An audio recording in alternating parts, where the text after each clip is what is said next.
Most people passed him by without a second glance. But one late night, someone finally noticed the janitor who never asked for praise, yet quietly held the building together. Marcus moved through the empty office hallways with practiced steps, the soft hum of his floor buffer echoing off the glass walls. It was nearly 9 p.m., and most employees had already gone home, their coffee mugs left half full beside glowing computer monitors set to sleep. The building was silent now, and in that silence, Marcus found peace. He liked the quiet. The world felt kinder when it wasn't rushing past him. He wiped down the break room counters, picked up a crumpled granola bar wrapper from under the conference table, and carefully realigned the chairs. He did this not because anyone would notice, but because it mattered to him. His father had told him once, "The way you do anything is the way you do everything." Marcus had taken that to heart. Every night, without fail, he gave the place the kind of attention few people thought it deserved. He never expected thank yous. Most of the staff barely acknowledged him during their busy days. A few nodded politely. Many didn't see him at all. But that was all right. Marcus wasn't here for recognition. He was here to do his job well, steady, reliable, and visible. Tonight, however, someone was still working upstairs. Olivia Grant, the CEO, sat alone in her corner office, reviewing quarterly projections with tired eyes. She had built this company from the ground up, and though she carried herself with sharp efficiency, tonight she felt worn down. Numbers blurred. Deadlines loomed. She needed a break.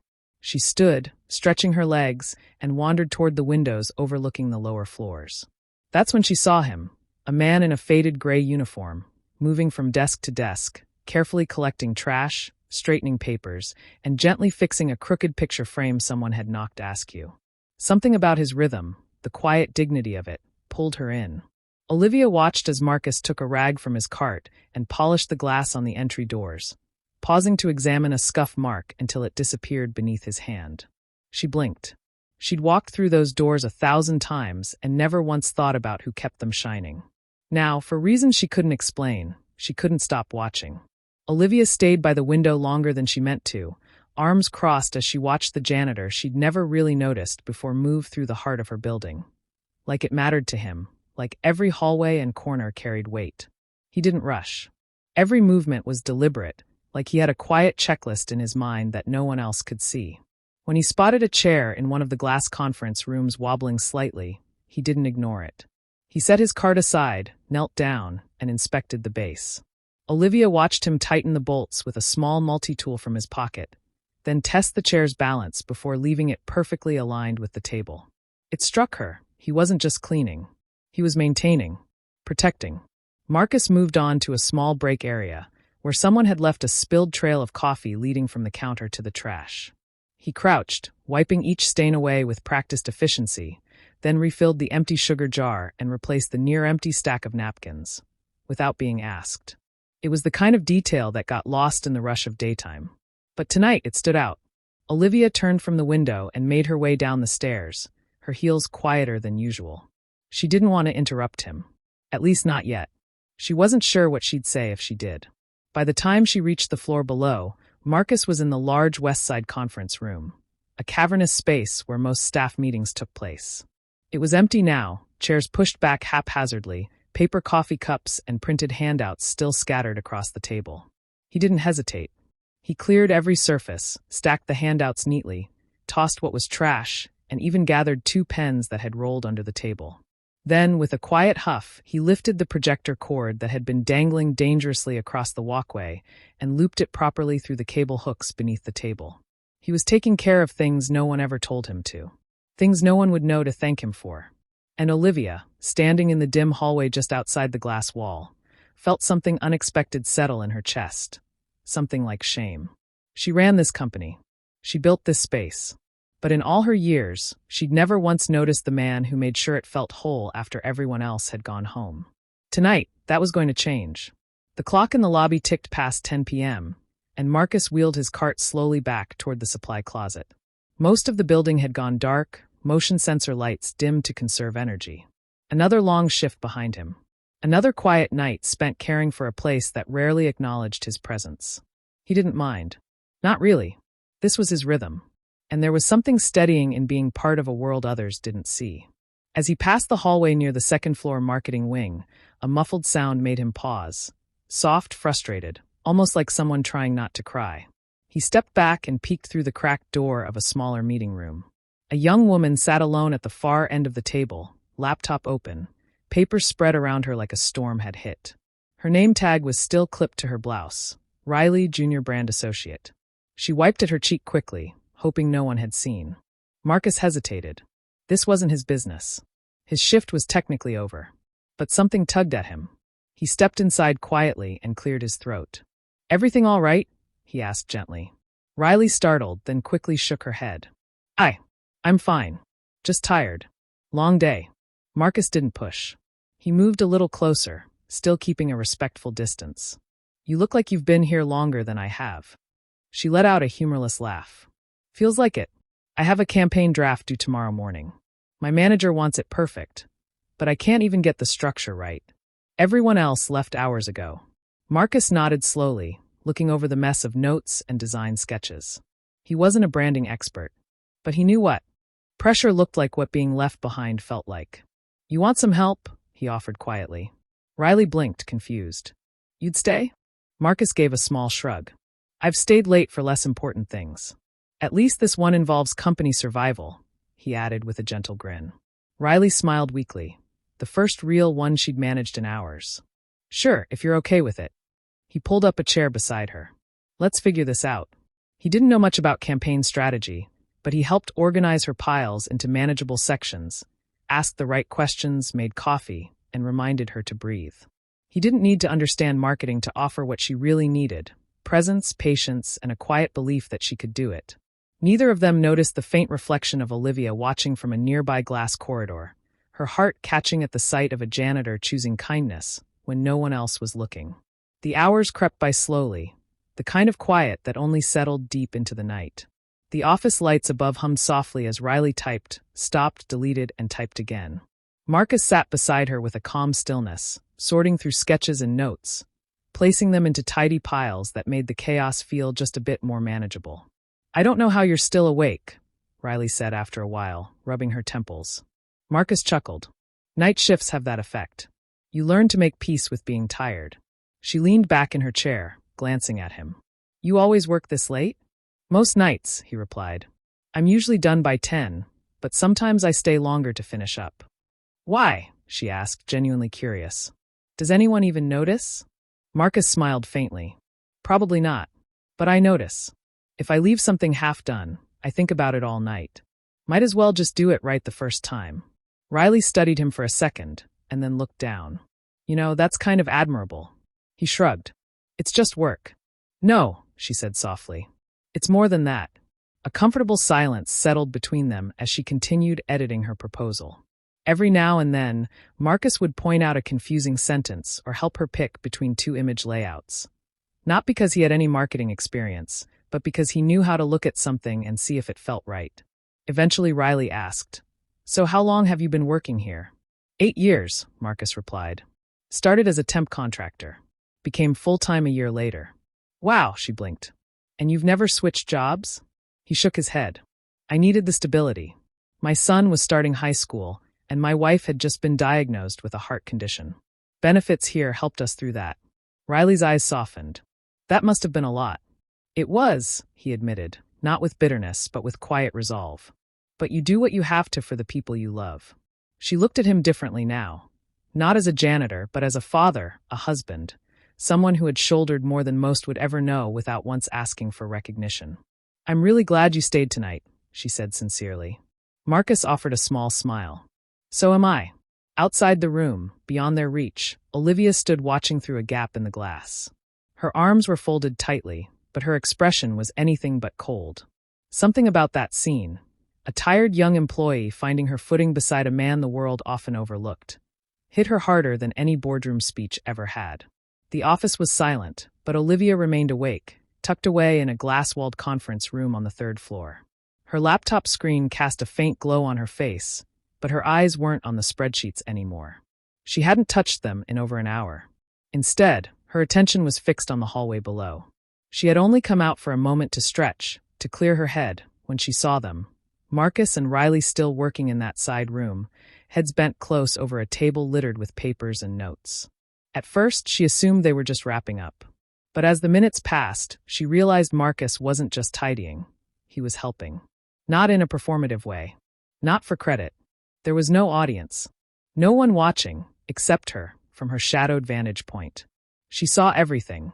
The way Marcus listened patiently as Riley explained her campaign idea for the third time, her voice cracking with stress. The way he didn't interrupt or offer hollow reassurances, but simply nodded, asked thoughtful questions, and gently encouraged her forward. He didn't need to be there. His shift had ended long ago. But he hadn't walked away. Olivia's chest tightened. She had spent years building this company, expanding offices, growing revenue. She'd sat in boardrooms with billionaires and inked deals that made headlines. But what she saw now, the janitor who chose compassion over clocking out, shook her in a way she hadn't expected. In silence, she slid into a seat by the window, her hand resting near her untouched coffee. She watched as Marcus gently took a stack of crumpled papers from Riley and began organizing them, his movements calm and precise. He wasn't fast. He wasn't loud. But he was steady, and present, and kind. And that kindness, unspoken, uncelebrated, radiated more powerfully than any executive title ever could. Riley looked lighter now, still tired but hopeful.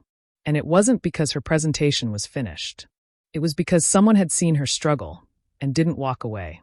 Olivia leaned back slowly, the reflection of the quiet pair below mirrored faintly in the window glass.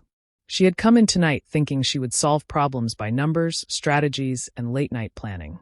But here, in the quiet corners of her own company, she had just witnessed a different kind of leadership, one that asked for no title, no recognition, and no reward. And it was time the company recognized it. Anyway, the next morning, Olivia arrived at the office earlier than usual. Her mind wasn't on meetings or numbers. It was on Marcus. The image of him quietly helping Riley long after his shift had lingered with her, like a song that refused to fade. She made her way straight to HR, bypassing the usual greetings, and knocked gently on the last door. Melissa, the head of human resources. "Morning, Miss Grant," Melissa said, surprised to see her so early. "Is everything all right? I need the personnel file." "For one of our janitorial staff," Olivia replied, her tone polite but firm. "Marcus Reed works nights at this location." Melissa blinked. "Of course. Give me a moment." Within minutes, a thin paper file sat on Olivia's desk upstairs. No thick folder, no commendations or disciplinary actions, just a clean, quiet record, much like the man himself. She opened it and started reading. Attendance perfect. Not a single late arrival. Not one sick day taken in over 3 years. Performance reviews. Satisfactory across the board. Efficient. Reliable. No complaints. No special recognition either. Salary. Barely above minimum wage. No raise in 38 months. Olivia's stomach turned. There was a sticky note at the back of the file, handwritten and half-faded. Covers for others when needed. Reliable. Doesn't like attention. It was unsigned, but clearly written by a supervisor who had long since rotated out. She kept reading, and the quiet story of Marcus's character unfolded in short clip notes. He often covered weekend shifts for newer janitors who couldn't find childcare. He trained new hires, even though it wasn't in his job description. On holidays, he left handwritten notes for the morning crew thanking them for what they did. Notes Olivia had never seen because no one ever thought to mention them. It wasn't that Marcus was invisible. It was that no one had ever looked closely enough to really see him. Olivia set the file down slowly, her chest heavy. She'd built an empire where people could climb, shine, achieve, but she had missed the foundation. The ones who kept it all upright, without fanfare or applause. And Marcus, he was the quiet pillar, holding more weight than anyone had realized. Until now. She reached for her phone and began dialing her assistant. "Clear my afternoon," she said, "and have facilities meet me in the break room in 20 minutes. She was done watching from the shadows. It was time to act. That evening, as the building began to empty and the sun dipped below the skyline, Marcus returned for another quiet shift. The familiar scent of disinfectant and fresh paper filled the halls. He moved with his usual rhythm, cartwheels softly squeaking as he passed each office, his motions efficient and practiced. Just another night. Just another cycle of invisible care. But tonight wasn't like the others. He had just finished restocking the supply closet when he heard a voice behind him, calm, clear, familiar. "Marcus?" He turned, startled. Standing just outside the closet door was Olivia Grant, dressed in a blazer, her sleeves rolled slightly at the cuffs. No assistant trailing behind her. He blinked, unsure if she was lost or had mistaken him for someone else. "Yes, ma'am." She smiled gently. "Do you have a few minutes?" Marcus looked at his cart, then back at her. "I can." She motioned toward the break room, and they walked together in silence. Marcus felt a knot of confusion tighten in his chest. CEOs didn't usually seek out janitors, especially not during the night shift. In the break room, she gestured for him to sit. He did, hesitantly, while she sat across from him, resting her hands on the table. "I saw what you did last night," she began, voice soft but steady, with Riley. Marcus stiffened. Sorry. I didn't mean to overstep. She looked like she needed help, and I just—" "No," Olivia interrupted gently. "You didn't overstep. You stepped up. And I want to thank you." He blinked, genuinely stunned. "I was just trying to help. And that's what makes it remarkable," she said. "You've worked here for 8 years, and I only just learned your name yesterday. That's my failure, not yours." Marcus looked down, unsure how to respond. "I read your file," Olivia continued. "You've never been late. Never called in sick. You train new hires, cover shifts, and never ask for anything in return."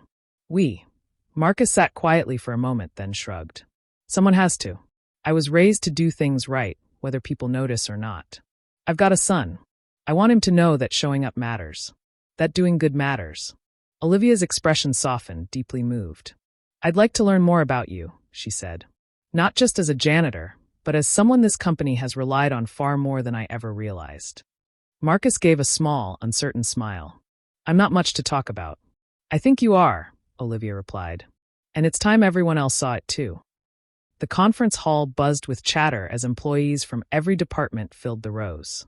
Once a month, Olivia hosted these town halls, usually packed with slides, announcements, and strategy updates. People came mostly out of obligation. Today, though, something felt different. A quiet energy moved through the room, though no one could quite place why. Marcus stood near the back wall, as he always did when he was asked to attend. His uniform was neatly pressed, his posture straight, but his eyes flicked between the exit and the stage. He wasn't used to crowds. He definitely wasn't used to being invited to things like this. On stage, Olivia stepped up to the podium, smiling warmly as the crowd settled. "Good morning, everyone," she began. "Today, I'd like to do something a little different." The room stilled. "We often celebrate sales goals, new launches, and market wins, which are all important. But today, I want to tell you a story. A story that reminded me what truly holds this company together." She paused, scanning the audience. "Last week, while many of us were home, one of our night shift employees stayed late. Not because he was asked, not because he was being paid extra, but because he saw someone struggling and chose to help." Murmurs rippled through the crowd. He didn't do it for recognition. He didn't even know anyone was watching. But I was. She looked to the back of the room. "Marcus, would you come join me up here?" Every head turned. Marcus froze for a second, stunned, before someone gently nudged him forward. With slow steps, he walked toward the stage, confusion and humility etched into every line of his face. When he joined her, Olivia smiled. "This is Marcus Reed," she said. "For 8 years, he's been the quiet force behind our clean offices, fixed furniture, stocked supplies. He's trained teammates, covered shifts, and shown kindness when no one asked him to. And he never once asked for credit." Applause started low, then grew. It spread quickly, people rising to their feet.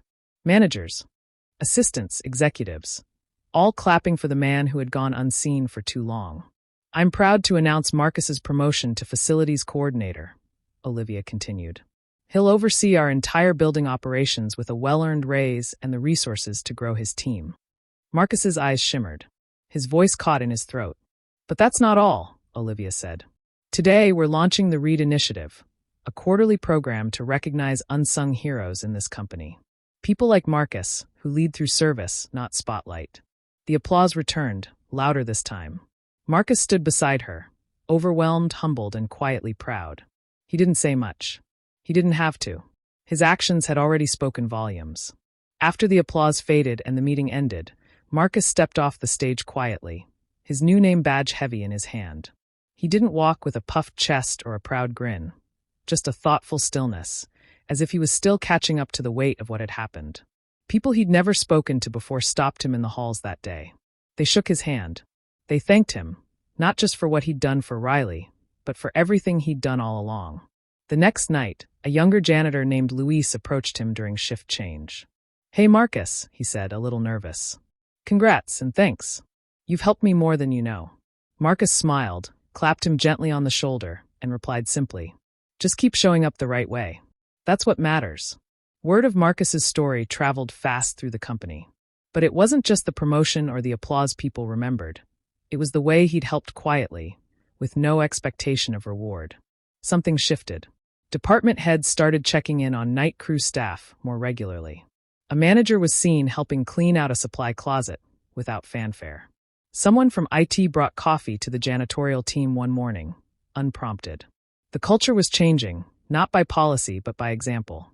In her corner office, Olivia watched the slow ripple unfold. She saw employees lingering a bit longer to thank the cleaning staff, to greet the security guards, to recognize the invisible work happening around them. And in those small moments, she saw a company growing into something better. Late one evening, long after the last meeting ended, she found herself alone by the same glass window where she'd first seen Marcus polishing the entry doors. She smiled faintly, her reflection layered over the memory. He hadn't raised his voice. He hadn't held a title. But he changed the heart of her company more than any memo or corporate retreat ever had. She scribbled a note in her journal before leaving for the night.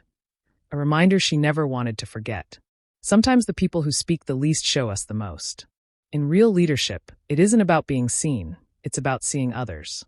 And in the quiet footsteps of a janitor who stayed late for someone else, Olivia had learned what it truly meant to lead.